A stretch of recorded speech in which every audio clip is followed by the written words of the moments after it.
Hello, and welcome to Inspired to Taste. I'm Liz Joy, and today I'll be making a set of interactive handbag cookies inspired by a stylish vampire. First things first, what items would a vampire carry in her spooky little handbag? This fashion-forward vamp would definitely keep a set of glam gloves handy to immediately enhance her evening looks. I'm starting by outlining and flooding my cookie gloves with white royal icing, allowing the first one to dry for a few minutes before filling the second one to avoid them oozing into a single shape. After letting the icing dry completely, I'm painting on light washes of watered-down black food coloring to create a gradient effect.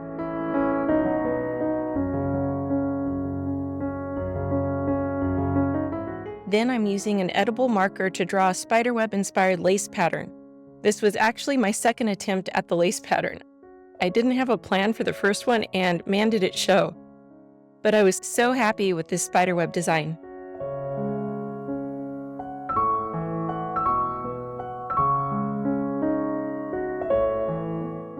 I also went back and deepened the finger shadows a bit. After that, I'm using black royal icing and a small paintbrush to create a brush embroidery edge at the cuff.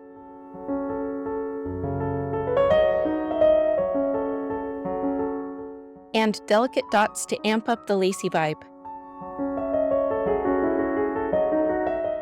Then I can outline everything in royal icing to define the shapes better. And I decided to add more dots where the spiderweb lines intersect because subtle 3D details are so pretty.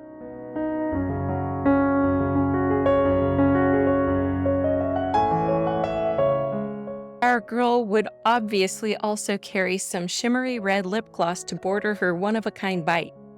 I'm starting this miniature cookie with a chocolate royal icing cap, piping and filling it in 2 sections. For the bottom portion, I'm starting by outlining in white, then flooding with red. Then I'm adding a second layer to the cap sections to make them taller. Then I'm painting it with my favorite edible gold luster dust from Bakel, and also painting some shine lines. I decided to add a touch of edible glitter to glam up this gloss. In order to contain the isomalt, I have to pipe a border first. I'm going to do this with several layers so it'll be tall enough to avoid overflow. So I'm just carefully piping one outline on top of the other. And this is what the finished border looks like. I allowed it to dry, and now I'm just carefully pouring melted isomalt into this section. You can use a toothpick to quickly and carefully spread it into all the edges and corners. How pretty is this glass-like effect? I love it so much. I thought this gloss deserved a brand name, so I'm carefully piping one onto it with royal icing. Then using a tiny nail art brush to paint the letters gold. I would imagine that even predatory creatures want to be perfumed, so let's make a mini perfume bottle next. I'm starting by filling the cap in 3 sections,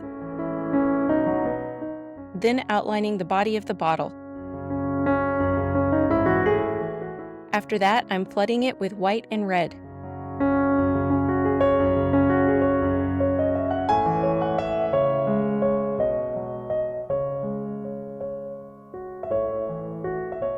Just like with the lip gloss cap, I'm going to build up this cap with another layer of icing.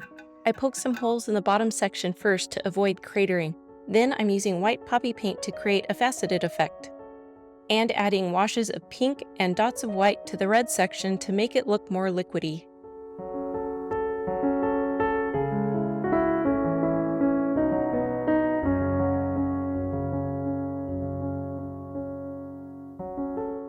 Followed by some shading to the glass area to add a sense of shape and depth.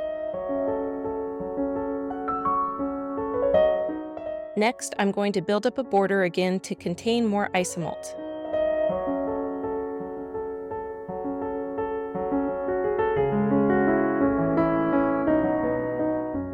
I just love how much isomalt adds to the glassy look. As soon as it's cooled off, I can paint a bat logo using my thinnest nail art brush.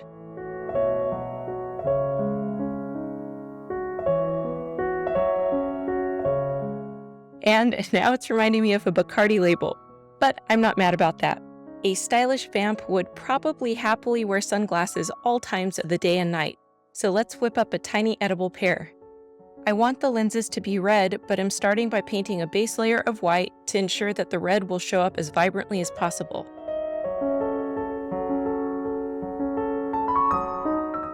Then I can outline and flood the frames in black.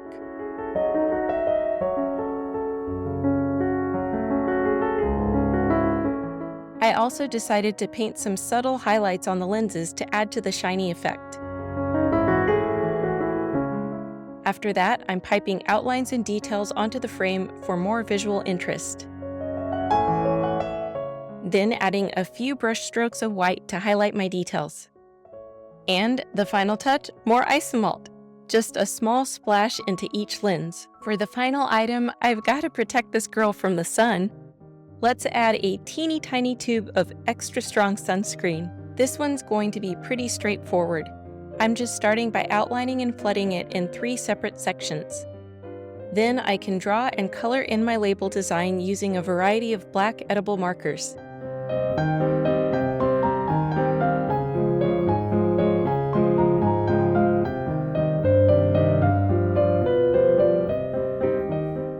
And paint a few final accents before calling it done.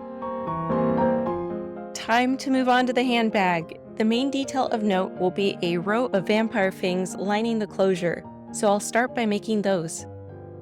I'm going to be shaping the teeth by hand using marshmallow fondant. Once I make sure they're the right size, I'm curving them over a paintbrush handle to make sure they'll dry in the right shape. I allowed them to dry completely, and I'm now painting the tops with a wash of stony tan and just a subtle dab of gold for shine. Then I'm covering each with a couple coats of candy glaze for an extra glossy appearance. I'll be decorating all sides of the handbag, beginning with the front and back, which will be similar, starting with a red royal icing center on each.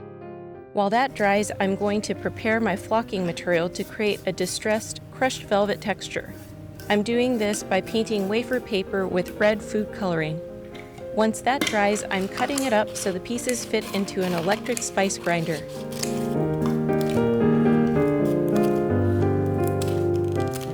Then I'm going to grind the wafer paper into a very fine powder.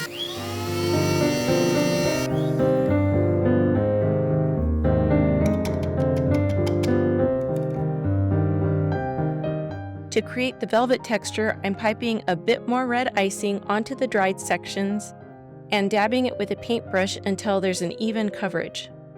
Next, I'm spooning on a generous amount of the powdered wafer paper. I'm going to let this sit for about 10 minutes before moving on to the next step.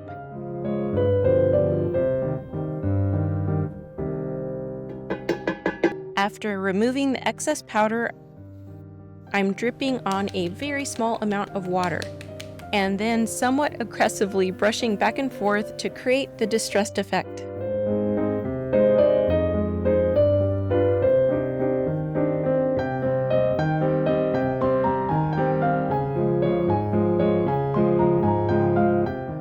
I'm going to be decorating the borders of the bag with chocolate marshmallow fondant, rolling it out onto a plastic cutting board to give it a leatherette texture. Then I'm just brushing on the lightest amount of water as glue, attaching the fondant in strips,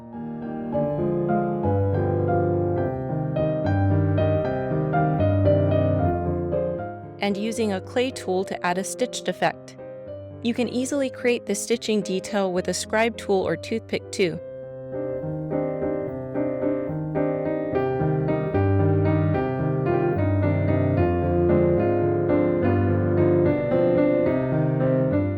After that, I'm piping a studded detail using chocolate royal icing, which I'll later paint gold.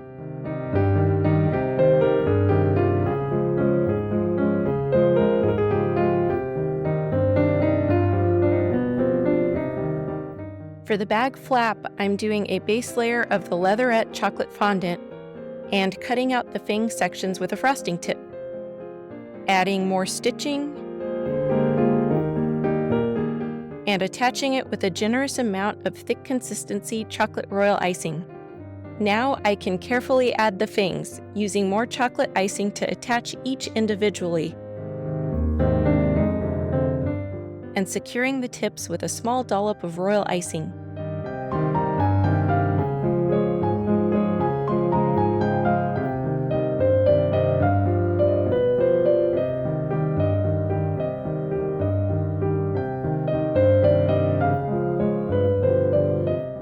And finally, cleaning up these edges with black royal icing. Then I can finish piping and painting all the hardware.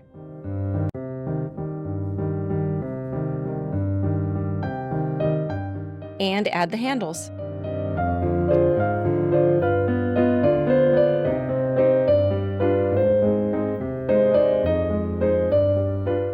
Here's the finished front. I think it looks so cool.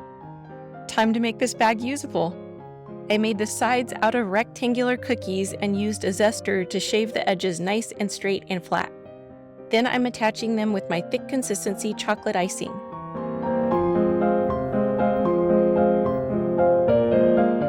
For the rounded bottom corners, I used a zester to shave the edges of the cookie into a trapezoid shape for an easy fit. And I'm just essentially grouting all these pieces with chocolate icing. Then I can line this top edge with a generous helping of icing and attach the front of the bag. To finish things off, I'm lining the sides with more leatherette fondant, painting the cookie edges black so they blend in, and adding a few final rows of gold studs. And it's all done! Let's take a look at this final collection before digging in.